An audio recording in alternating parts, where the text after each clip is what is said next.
Vandeham Shri Guru Shri Juta Padakamalam Shri Gurun Vaishnavamscha Shri Rupam Sagrajatam Sahagana Raghunatanvitam Tam Jivam Sadvaitam Savadhutam Purijana Sahitam Krishna Chaitanya Devam Shri Radha Krishna Padam Sahagana Lalita Shri Vishakhanvitam Cha Om Jnanadimidandhasya Gyananjana Shalakaya Chakshurun Militam Jena Tasmai Shri Gurave Namah Namam Vishnupadaya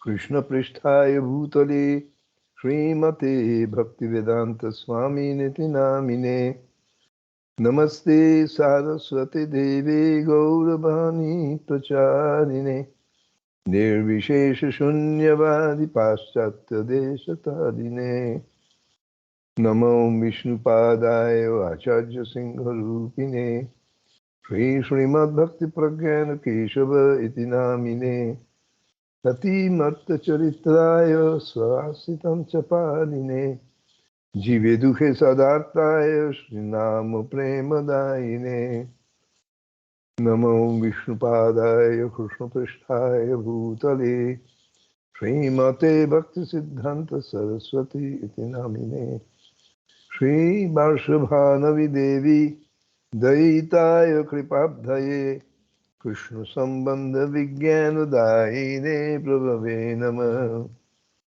Madhurujjvala Pramadhya Shrijupanu Bhakti Da Shri Gaura Karuna Shakti Vigrahaya Namastute Namaste Gauramani Shri Murtaye Dinatarine Rup Anuga Viruddha Apasiddhanta Dvantaharine Namo Gaura Kishoraya Sakshat Vairagvamurtaye Vipralambhara Sambodhi Padambujayate Namah Namo Bhakti Vinodaya Satchidananda Namine Gaura Shakti Swarupaya Rupanugo Varayate Gauravir Bhabhumistang Nityashta Sajjana Priya Vaishnav Sarvabhauma Shri Jagannathayate Namah Mancha Kalpatarubhyascha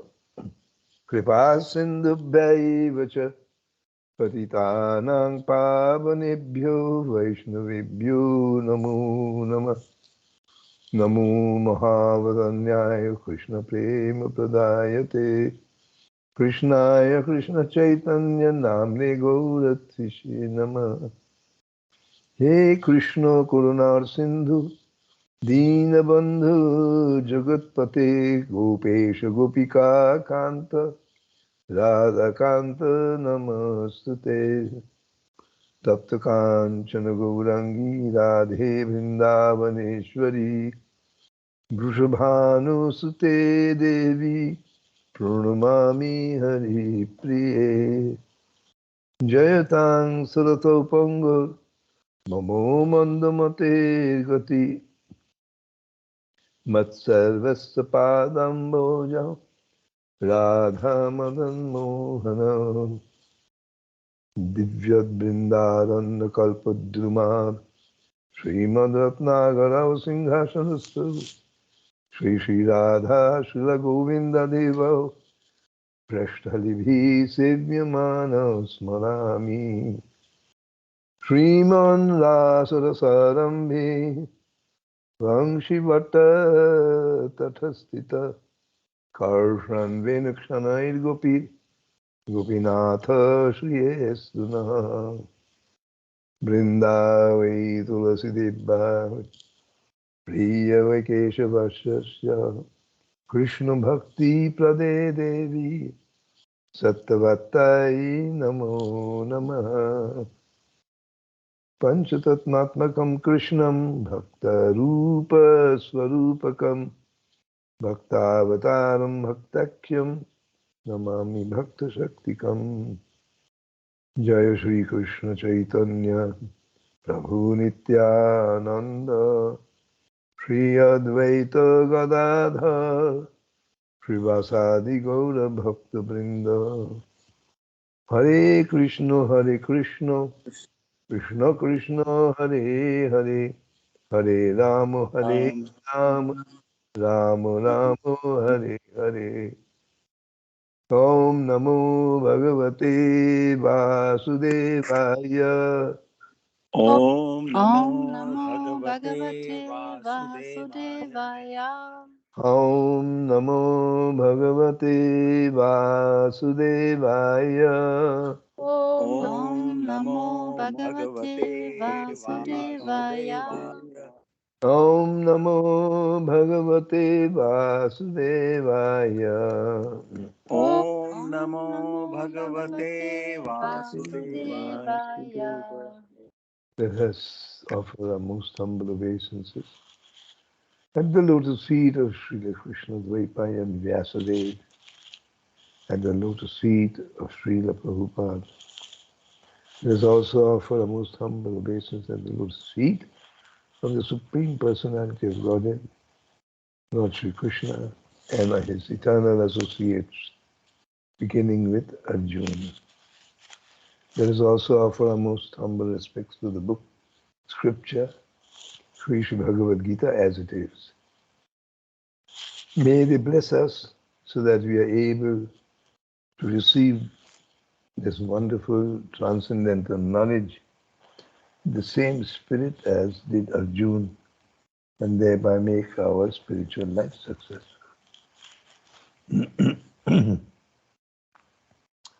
So we are reading from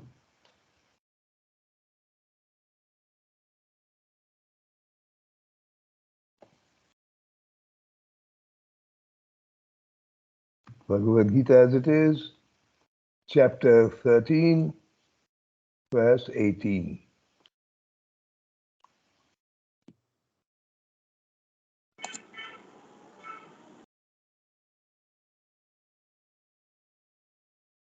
Jyotisham Jyotisha Jyotisam api Api Api taj Tat Taj jyotis Jyotis Jyotisham api taj jyotis Jyotisha Jyotisam Api Taj Jyotisam Jyotis Jyotis tamasaha Tamasaha Tamasaha Tamasaha param Param Param Param uchyate Uchyate Uchyate tamasaha param uchyate Tamasaha Tamasaha Tamasaha Param Param Uchyate Uchyate jnanam Jnanam Jnanam yeyam Ye Yeyam Yeyam jnanagamyam Jnanagamyam Jnanagamyam Jnanagamyam Jnanam Gyeyam Gyanagamyam Jnanam Jnanam Jneyam Jneyam Jnanagamyam Jnanagamyam Hridhi Hiri Hridhi Hridhi Sarvasya Sarvasya Sarvasya Vishtitam Vishtitam Vrishtitam Hridhi Sarvasya Vishtitam Hiri Hridhi Hridhi Sarvasya Sarvasya Vishtitam Vrishtitam Jyotisham Jyotis Jyotisha Jyotisamapi Jyotisamapi Tajyotis Tajyotis Tamasaha Param Uchyate Tamasaha Tamasaha Tamasaha Param Param Uchyate Uchyate Jnanam Gyeyam Gyanagamyam Jnanam Jnanam Jnanam Jneyam Gyeyam Jnanagamyam Ganagayam Hridhi Sarvasya Vishtitam Hridhi Hiri Hridhi Sarvasya Sarvasya Vishtitam Vrishtitam Jyotisham Tajyotis Jyotisamapi Jyotisamapi Tajyotis Tajyotis Tamasaha param uchyate Tamasaha Tamasa Tamasaha Param Param Uchyate Uchyate jnanam gyeyam gyanagamyam Jnanam Jnanam Jnanam Jneyam Gyeyam Jnanagamyam Gyanagamyam hridhi sarvasya vishishtitam Hiri Hridhi Hridhi Sarvasya Sarvasya Vishtitam Vishtitam jyotisham tajyotis Jyotisamapi Jyotisamapi Tajyotis Tajyotis tamasaha param uchyate Tamasaha Param Tamasaha Param Uchyate Uchyate jnanam gyeyam gyanagamyam Jnanam Jnanam Gyeyam Geyam Jnanagamyam Jnanagamyam Hridi sarvasya vishishtitam. Hrivi Hrivi Sarvasya Sarvasya Visthitam. Vishtitam Read, please. Jyotisham, in all luminous objects. Api also, tat, that, Jyotihi, source of light, Tamasaha, of the darkness, Param, beyond, Uchyate, is said, Jnanam, knowledge, Gyeyam, to be known, Jnana Gamyam, to be approached by knowledge, Hridi, in the heart, Sarvasya, of everyone, Vishitam, situated. Translation and purport by Srila Prabhupada. He is the source of light in all luminous objects. He is beyond the darkness of matter and is unmanifested. He is knowledge. He is the object of knowledge, and he is the goal of knowledge. He is situated in everyone's heart. Purport. The Supersoul, the Supreme Personality of Godhead, is the source of light in all luminous objects like the sun, moon, stars, etc. In the Vedic literature, we find that in the spiritual kingdom there is no need of sun or moon because the effulgence of the Supreme Lord is there. In the material world, that Brahma Jyoti, the Lord's spiritual effulgence, is covered by the Mahat Tattva, the material elements. Therefore, in this material world, we require the assistance of sun, moon, electricity, etc. for light. But in the spiritual world, there is no need for such things. It is clearly stated in the Vedic literature that because of his luminous effulgence, everything is illuminated. It is clear, therefore, that his situation is not in the material world. He is situated in the spiritual world, which is far, far above the spiritual sky. That is also confirmed in the Vedic literature. Aditya Varnam Tamasaha Parastat. He's just like the sun, eternally luminous, but he's far, far beyond the darkness of the material world. His knowledge is transcendental. The Vedic literature confirms that Brahman is concentrated transcendental knowledge.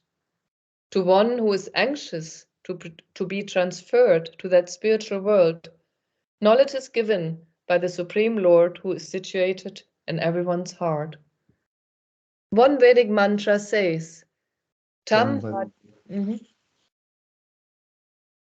Tam ha devam atma buddhi prakasham mumuksur vai sharanam aham prapadye. One must surrender unto the Supreme Personality of Godhead if he at all wants liberation. As far as the goal of ultimate knowledge is concerned, it is also confirmed in Vedic literature, tam eva viditvat midrityum eti.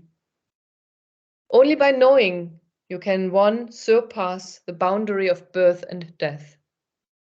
He is situated in everyone's heart as the Supreme Controller. The Supreme has legs and hands distributed everywhere, and this cannot be said of the individual soul. Therefore, that there are two knowers of the field of activity, the individual soul and the supersoul, must be admitted. One's hands and legs are distributed locally, but Krishna's hands and legs are distributed everywhere. This is confirmed in the Svetashvatara Upanishad. Sarvasya Prabhum Ishanam Sarvasya Sharanam Brihat. The Supreme Personality of Godhead, Supersoul, is the Prabhu or Master of all living entities. Therefore, he is the ultimate center of all living entities.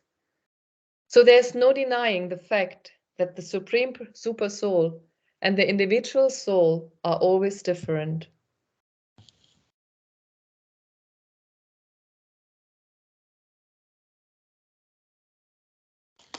Jyotisham apitat jyotis tamasaha param uchyate.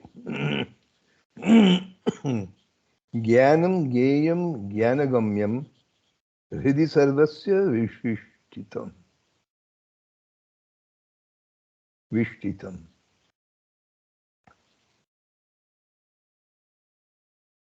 He is the source of light in all luminous objects. He is beyond the darkness of matter and is unmanifested. He is knowledge, he is the object of knowledge, and he is the goal of knowledge.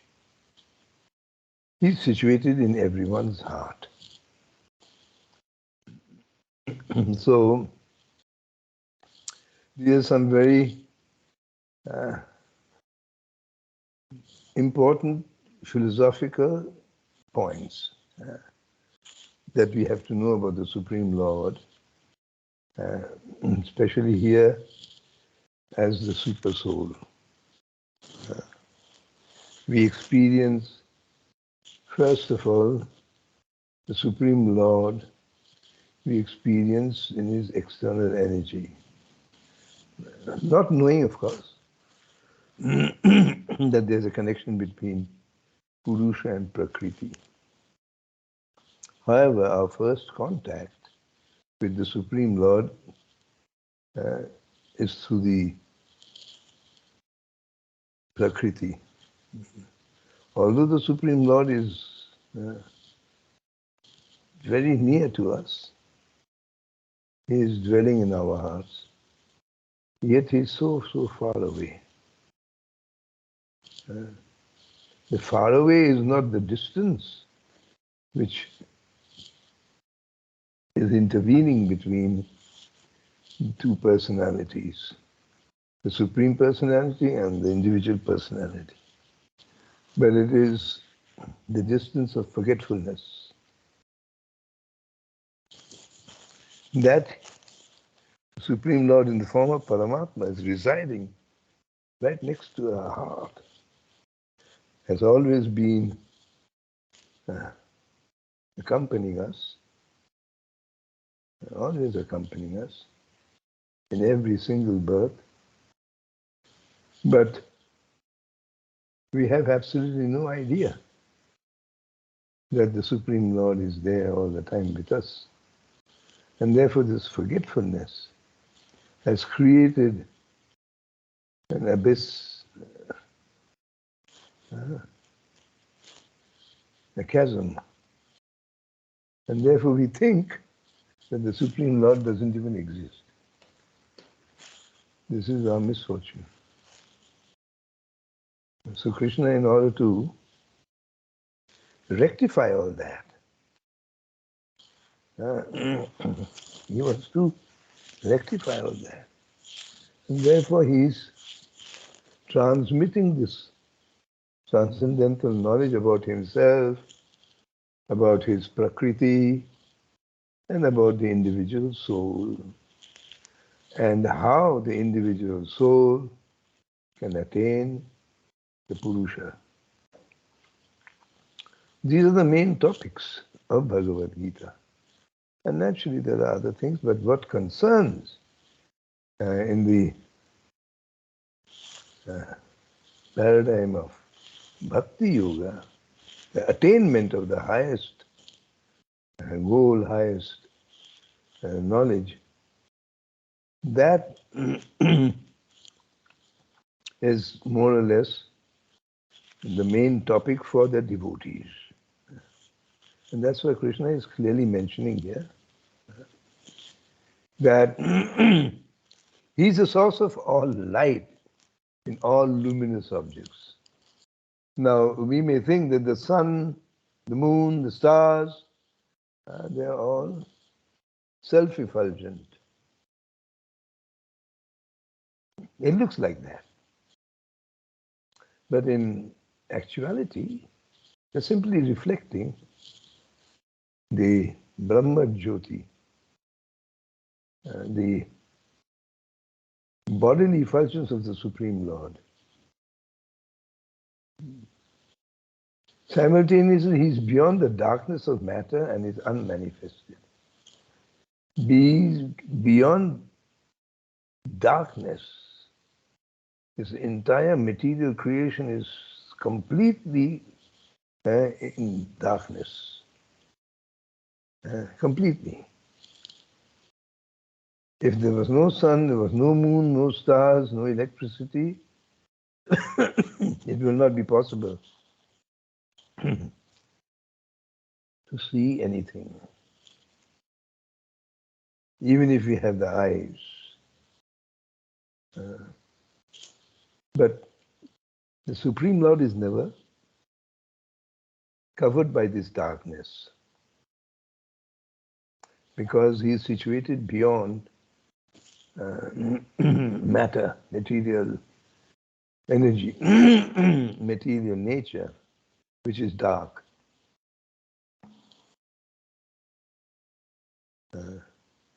And he's unmanifested. And that is our major problem, that he does not manifest himself.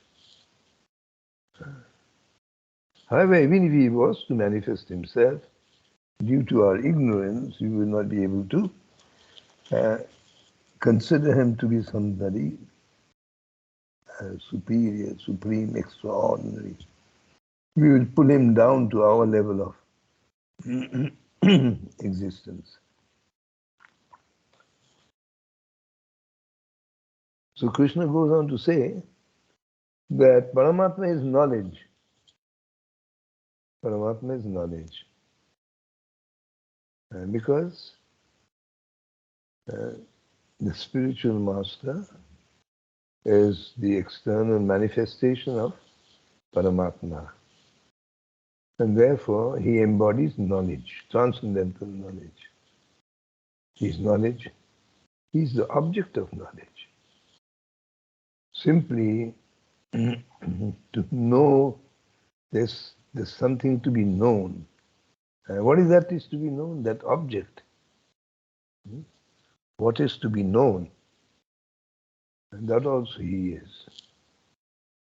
Vedaishchai sarvam ahamiva vidya vedanta Vedavid eva chaham. Vedaishchai sarvam ahamiva vidya.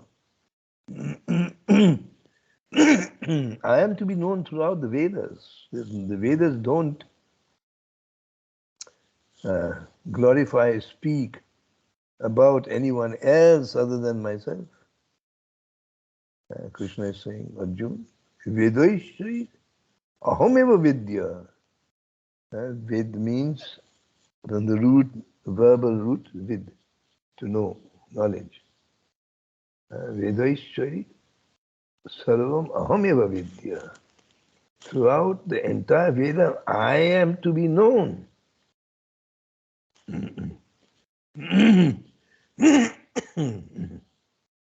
I am to be known. So he is the object of knowledge. And he is the goal of knowledge.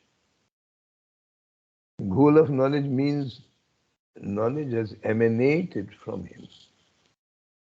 And therefore he is the goal. Without him, there is no knowledge. And all knowledge is directly and indirectly describing him. So therefore he is the goal of knowledge. And he's situated in everyone's heart. So this confirmation about the Lord being always situated in the heart is, as well as being situated in the spiritual sky, simultaneously. Now one should not wonder about the Lord's mystic power. One should not be amazed. For example, if a yogi can expand himself not unlimitedly, expand himself, for example, Saubhar Muni. Saubhar Rishi, he was meditating for many, many years, sitting underwater in the Jamuna.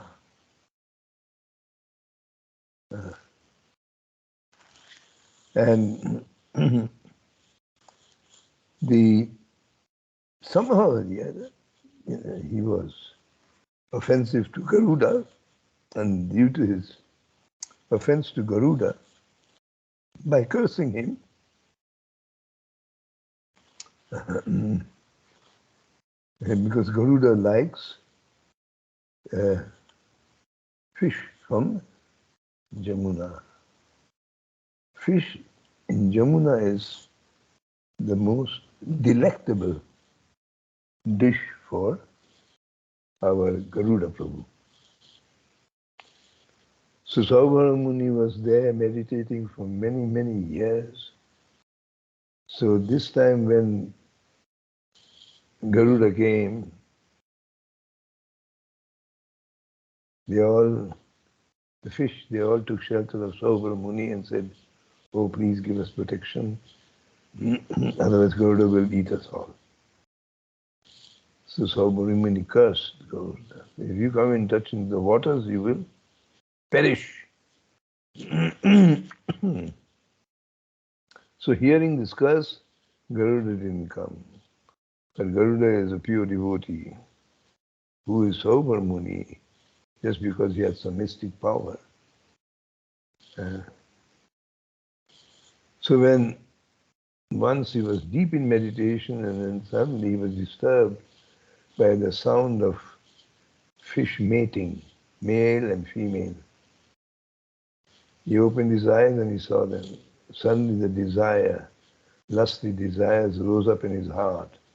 It's all a result of Vaishnava Aparadha. And he came out of the water and he went to the king, Mandhata. He said, "Oh king, you have so many daughters."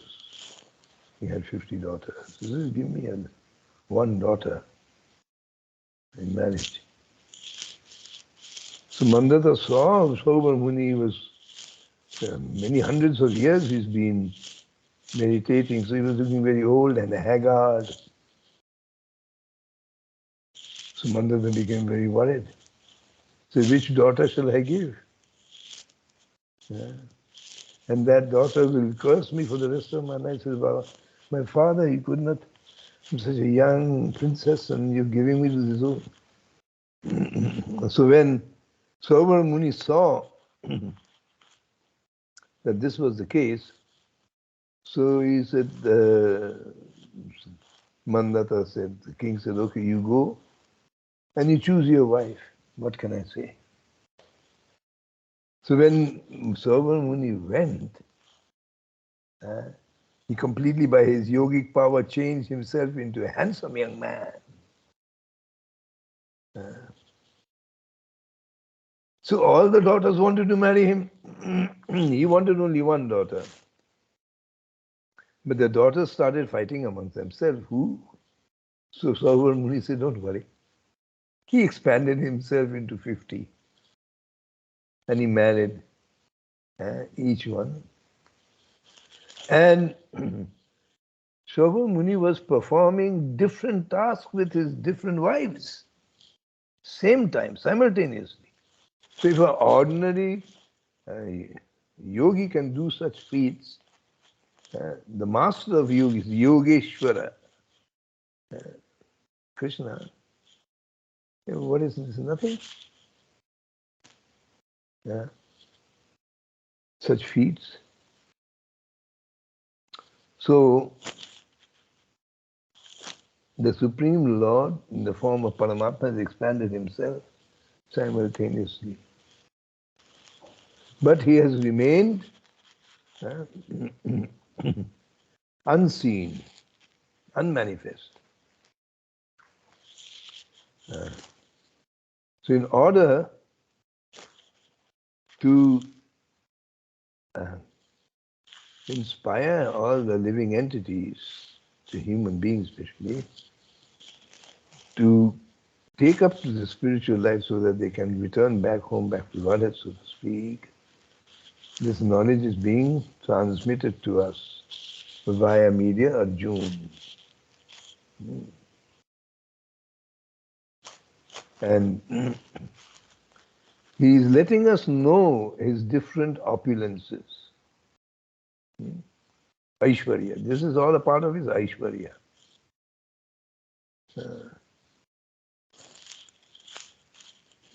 No one can anywhere come near the Supreme Lord, and therefore he is the best person to surrender to and to serve. This is his main purpose. The main purpose of Krishna when he descends to the material world is to re-establish his supremacy and prove the words of the Vedas as the truth. So that the conditioned souls doesn't get misled into worshipping demigods and things like that, which will not ultimately solve their problem. As long as Jiva does not surrender to the Supreme Lord, his problems will never be solved.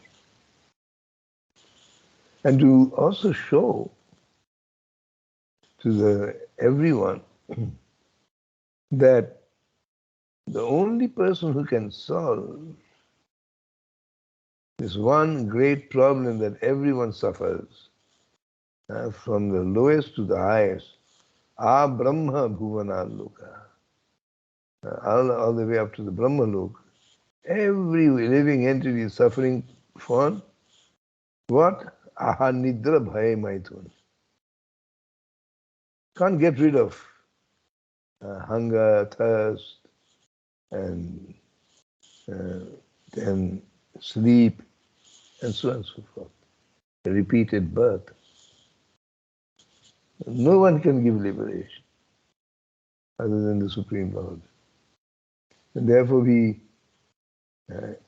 have these wonderful pastimes of the Lord where the demon gets the blessings of one particular demigod, but he is easily defeated by the Supreme Lord Krishna. Easily. So this proves that the power of demigods cannot come near to the power of Krishna. All these demons who actually want to live forever, but since the demigods tell them themselves that, listen, we ourselves are not immortal, so how can we give you immortality? But we can give you a blessing. Now, the demigods' blessings also don't match the power of Krishna. You may be blessed by the most powerful demigod, but you're no match for Krishna. So therefore, intelligent people will understand that why should I ask for anything from the demigods? Because the demigods themselves are dependent on the Supreme Lord. So the more and more Jiva understands Prakriti, Purush, and Atma, this combination, he comes closer and closer to his original identity, giving up all superficial and mundane designations. So question and answer session today. Hare Krishna, Gurudev. Hare Krishna. Hare Krishna. Recently I came across a verse in the Srimad Bhagavatam, and I would like to read this verse because I kind of don't understand them. Can I? Yes. Make it? Yeah. Every day one should worship the Supreme Being who is situated in everyone's heart. And on this basis, one should separately worship the demigods.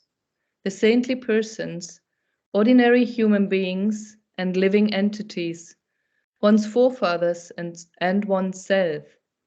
In this way, one is able to worship the Supreme Being in the core of everyone's heart. So my question is, how to get to worship the Supreme Being by worshiping demigods and forefathers? And first. Well, it depends on who this knowledge is being given to. And not everyone. You see, the Vedas have so many different apparent contradictions. So this particular verse is meant for karmakandis, those who are karmis. Karmis means those who are attracted to sense gratification. To them, to gradually elevate them. Krishna's desire is not to keep anybody in ignorance, but somebody who is in ignorance, if that person is given very high kind of knowledge, he will not be able to understand. And also some very esoteric practices, he will not be able to conduct it. So this gradual process,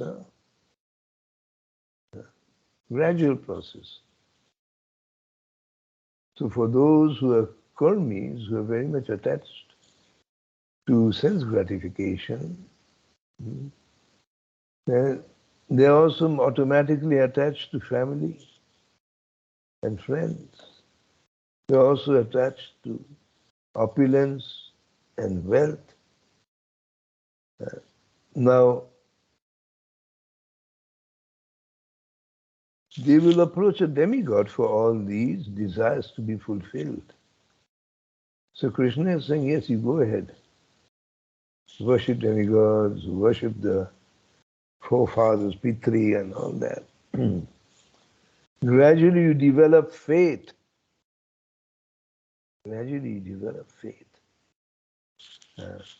Because if I tell you to immediately, as he did in the Bhagavad Gita, Sarvabhavana parityajya mamekam sharanam vraja, you don't have sufficient faith to do this.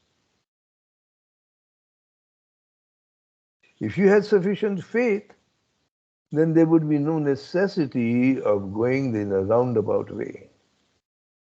But since it is not possible, you don't have the sufficient faith, therefore you go down this path. For the demigods, because the demigods will be able to give you quick, mundane results. The P3 Lok, they will also bless you. Like that, gradually, you will come to understand that all these personalities, demigods and everything, are ultimately order carriers of the Supreme Lord. And also after having experienced by worshipping all the demigods and forefathers, only temporary happiness and no cessation of suffering. In both cases, you're the loser.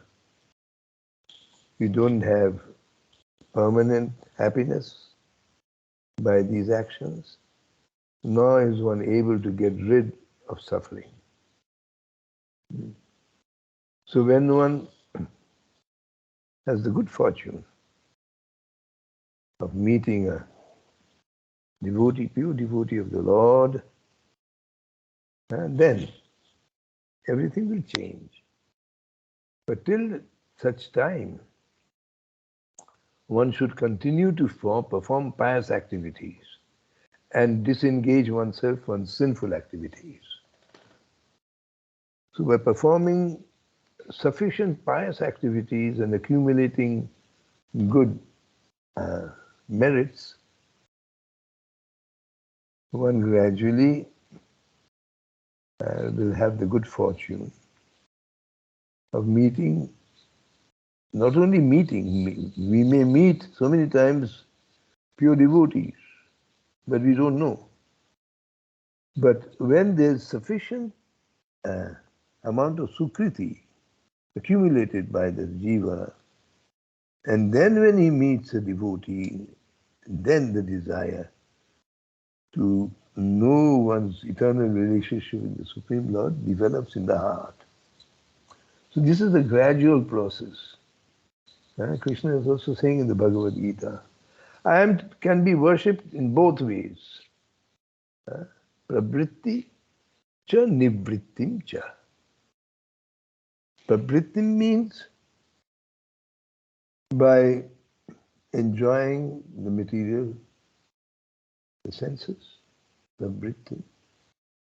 And nivritti means to renounce material sense objects. Both is possible. So this is known as the nivritti marg, what Srimad Bhagavatam described. Nivritti marg. But there's also a pravritti marg. Therefore, one has to see a broader picture by these instructions in the scriptures. This is to be seen in light of all the other instructions. One should not try to isolate it and then try to understand it. It will not have. And therefore we need the commentaries by our great acharyas. So then we can understand. Thank you, Gurudev. And one little question to what you said, that because the demigods are the order carriers of the Supreme Lord, that's why we automatically worship the Supreme Being in the core of everyone's heart. Is that correct? I couldn't understand that. Because the last sentence in this verse, it says, in this way, one is able to worship the Supreme Being in the core of everyone's heart. And is this because the demigods, when the Karma Kandis worship the demigods, because they are the order carriers of the Supreme Lord, ultimately, is that then automatically we worship the Supreme, or that person worships the Supreme in everyone's heart? No, and there's no necessity to worship the demigods. There's no necessity. Because the spiritual master is the sum total of all demigods. Sarva Deva Maya Guru. Sarva Deva Maya Guru. Guru is the amalgam of all the demigods. By worshipping the spiritual master, one worships all demigods. So one doesn't have to make a separate endeavor to worship any demigod.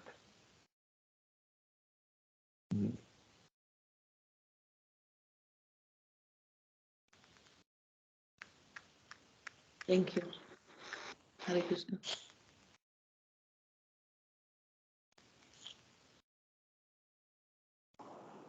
Hare Krishna.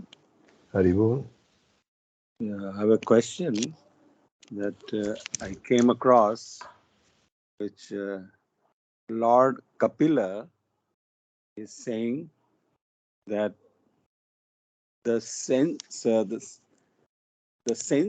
are a representation of demigods. I couldn't understand how is that. Well, each of our limbs are actually controlled by the demigods. For example, the hands is controlled by Indra. Mm-hmm. The tongue is Mm-hmm. controlled by the Ahuti, Oh. Swaha, the wife, Mm-hmm. like that. So just like there's also the scriptures are saying that Mother Cow represents all the demigods. Mm-hmm. Similarly, our senses, different sense organs also are represented by the demigods. Mm-hmm. Yeah. So if something goes wrong with our hands, for example, then we may understand that there was some kind of offense to Indra. Mm-hmm. Like that we can, because after all, the planetary influences are very strong. Now Mm-hmm. the planetary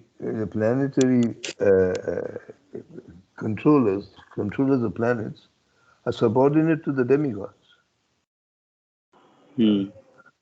So in that way, there's this our body, Mm-hmm. which is a construct of the five gross elements. They are Mm-hmm. controlled by the demigods.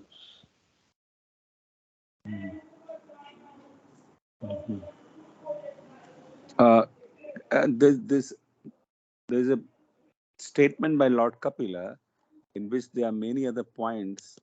Can I read it for you? Yes. Lord Kapila said, the senses are symbolic representation of the demigods, and their natural inclination is to work under the direction of the Vedic injunctions.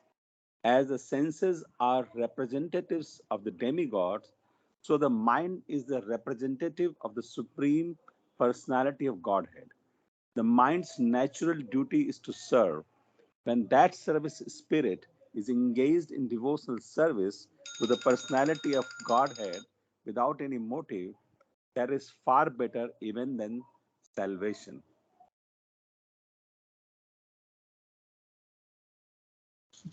So what is the question? How the mind is a representation of Supreme Personality of Godhead. In the same way that the mind controls all the sense organs, Mm-hmm. similarly, the Supreme Lord is the controller of everything. Our body consists of the sense organs. When we say our body, we actually mean our senses, the 10 senses. So the controller of all these 10 senses is the mind. Similarly, all the demigods, they are the different limbs of the Supreme Lord in controlling and administrating the material worlds. But they're all controlled by the Supreme Lord. Similarly, the mind represents the Supreme Lord.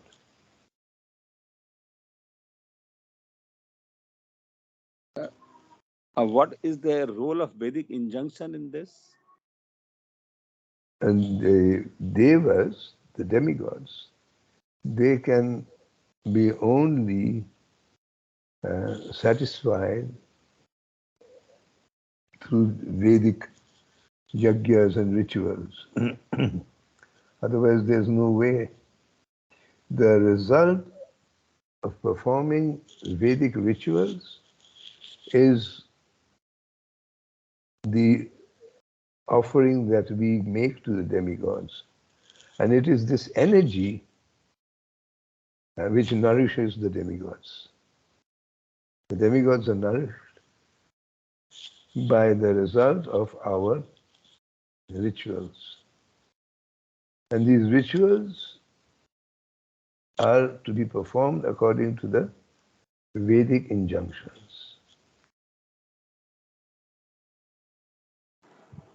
One more question I have. This verse Sarvadharmana Parityajya, the moksha, one can get moksha only when he has exhausted is pap and punya, or also there is something else to it? Well, we have to define what you mean by moksha. Moksha has many things. Moksha means to be completely free from all suffering, material suffering. That's also moksha. Moksha also means to end the cycle of birth and death. And it's also moksha. So, moksha can, in this particular verse, Srila Vishnu Chakravarti Thakur in his commentary has, in fact, stated that the word moksha here is actually elevation to the spiritual world of Golok. Because the word vraja has been here used, and the use of the word vraja grammatically is not incorrect, but not optimal.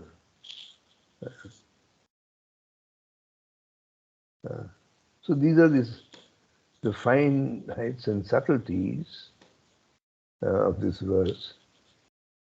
So moksha has many connotations depending on the devotee's actual desire, where he wants. If he wants to attain Brahmajyoti, he wants to attain Vaikuntha, or he wants to attain Ayodhya, he wants to attain Golok. So accordingly, the moksha can be applied.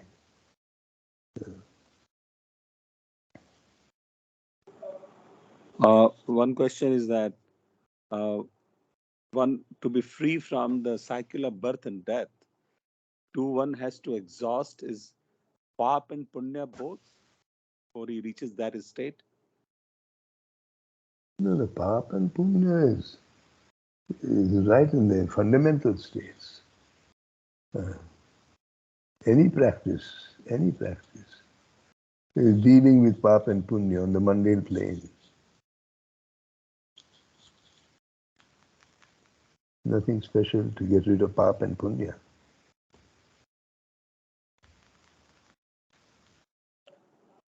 But if one has to enjoy the fruits of his punya and he needs to have a body, so in that I cannot understand. In that case, he cannot get free from the cycle of birth and death when he has to enjoy the reaction of the punya.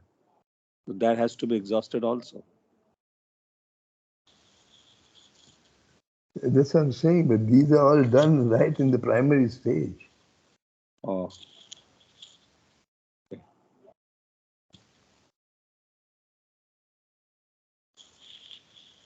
Thank you. Hare Krishna. Hare Krishna.